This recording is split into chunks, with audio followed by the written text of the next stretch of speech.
Hey guys, I welcome you all to my channel Nerdy Heart Success in Your Hands। आज हम देखेंगे male reproductive organs. तो male reproductive organ में सबसे पहले तो देख लीजिए कौन कौन से मेन पार्ट्स हैं, ठीक है, जिसके बारे में आपको स्टडी करनी है। तो आज हम देखेंगे टेस्टिस, स्क्रोटम, वास डिफरेंस को हम स्पर्म डक्ट भी बोलते हैं, seminal vesicle, prostate gland and penis. So let's start. ठीक है, ये देखिए ये डायग्राम है इसका। सबसे पहले तो स्टार्ट करते हैं अपन ये यहां से। ठीक है, ये है टेस्टिस, ये है स्क्रोटम। स्क्रोटम से लगा हुआ एक छोटा सा पार्ट होता है जिसको बोलते हैं एपिडिडिमिस, जहां पे नॉर्मली आपकी स्पर्म की स्टोरेज होती है। ठीक है, ये ठीक यहाँ पे होता है और वहां से फिर ये निकलती है। ठीक है, यहाँ पे बनता है स्पर्म, बनने के बाद यहाँ से रिलीज होती है और ये ट्यूब से ऐसे करके ट्रेवल होके आती है। तो ये जो पार्ट है इसको बोलते हैं वास डिफरेंस। वास डिफरेंस से ही नॉर्मली आपकी जो ये जो ट्यूब है बड़ी सी, इस ट्यूब से नॉर्मली आपकी जो स्पर्म है वो फ्लो होके प्रोस्टेट ग्लैंड्स को ज्वाइन करता है। ठीक है, प्रोस्टेट ग्लैंड्स और ये वाला जो पार्ट है इसको बोलते हैं seminal vesicle.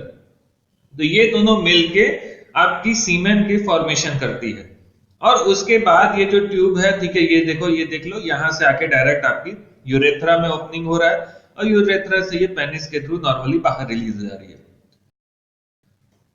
So let's start. सबसे पहले आता है टेस्टिस में। टेस्टिस क्या करते हैं? They are normally in the outside of the abdominal cavity. ये मैं आपको दिखा देता हूं। तो ये वाला जो आपको पार्ट जो दिख रहा है, ठीक है, ये देखो यहाँ पे है टेस्टिस। ये नॉर्मली आपकी जो एब्डोमिनल कैविटी है, मतलब स्टमक, आपकी इंटेस्टाइन, ये वाला जो पार्ट है ये इससे नॉर्मली बाहर में रहते हैं। ठीक है, इसीलिए ये बोल रहा है कि आउटसाइड द एब्डोमिनल कैविटी। अब नॉर्मली ये ओवल शेप में रहते हैं। अगर टेस्टिस की बात करें, ये mainly there are two testis and they are oval in shape. जब भी प्यूबर्टी आती है तो प्यूबर्टी के बाद नॉर्मली जो स्पर्म है वो, जब भी प्यूबर्टी आती है, प्यूबर्टी के बाद स्पर्म का फॉर्मेशन होना शुरू हो जाता है और ये पूरी लाइफ चलते रहता है मैन में। अगर टेस्टिस की फंक्शंस की बात करें तो मेनली ये क्या करते हैं, नॉर्मली प्रोड्यूस मेल गैमेट्स। ठीक है, ये मेल सेक्स सेल या मेल गैमेट्स को प्रोड्यूस करते हैं जो कि स्पर्म है। ठीक है, तो स्पर्म का जो फॉर्मेशन है वो नॉर्मली आपकी टेस्टिस में होती है।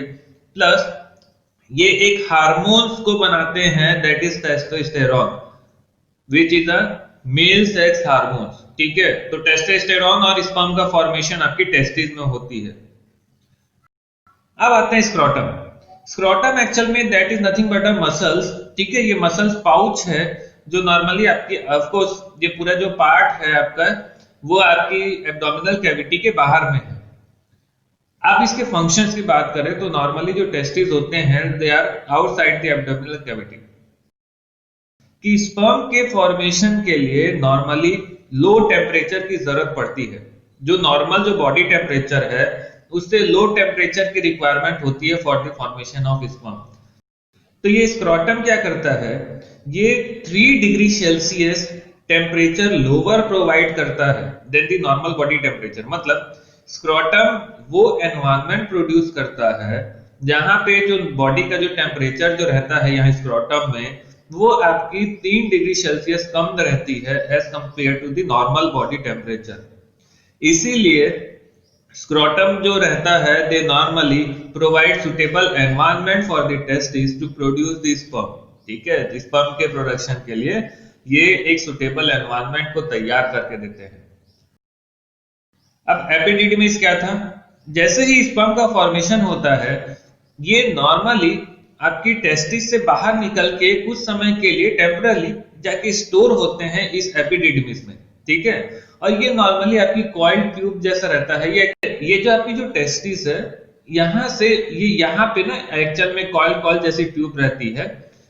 अब नेक्स्ट आते हैं वास डिफरेंस की तरफ।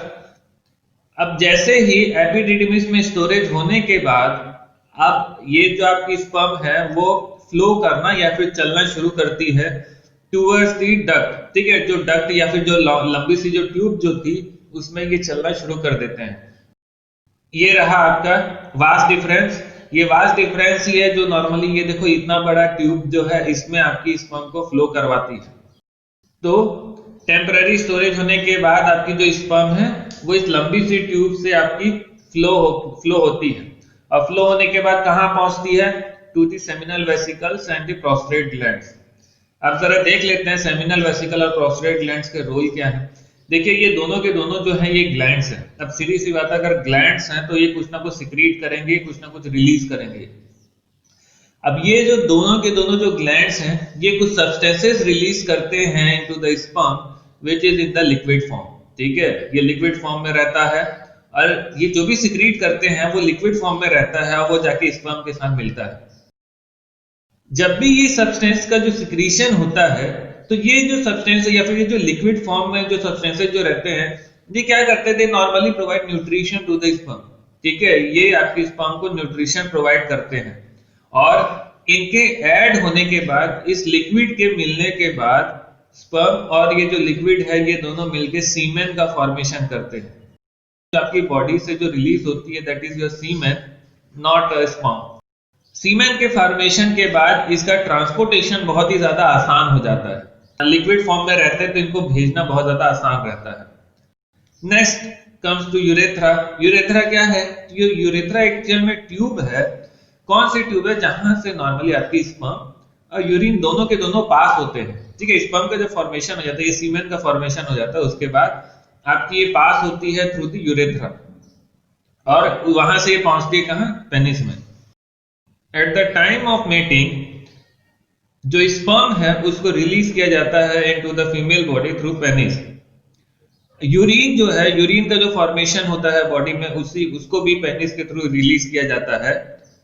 और सबसे बड़ा चीज क्या है कि अगर मेल में बात करें तो मेल बॉडी में स्पर्म के लिए और यूरिन के लिए जो रिलीज है या जो ओपनिंग है वो सेम रहता है। ठीक है, उसी पार्ट से ही आपकी स्पर्म निकलती है और उसी पार्ट से ही यूरिन निकलता है, तो दोनों के लिए जो रिलीज है वो सेम रहता है।